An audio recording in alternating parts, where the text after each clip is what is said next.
HMPV ಪತ್ತೆ 2 ತಿಂಗಳ ಮಗುವಿಗೆ ವಕ್ಕರಿಸಿದ ಸೋಂಕು ದೇಶದಲ್ಲಿ HMPV ವೈರಸ್ ಸಂಖ್ಯೆ 3ಕ್ಕೆ ಏರಿಕೆ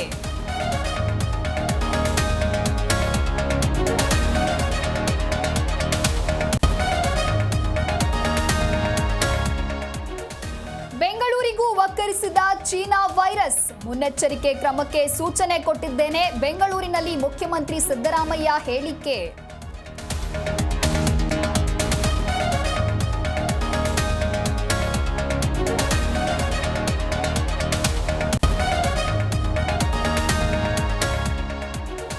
ಸರ್ಕಾರದಲ್ಲಿ ಅನೇಕ ಹಗರಣಗಳು ಆಚೆ ಬರ್ತಿವೆ ಭ್ರಷ್ಟಾಚಾರದಿಂದ ಈ ಸರ್ಕಾರಕ್ಕೆ ಕಪ್ಪು ಚುಕ್ಕೆ ಬೆಂಗಳೂರಿನಲ್ಲಿ ಯದುವೀರ್ ಒಡೆಯರ್ ಹೇಳಿಕೆ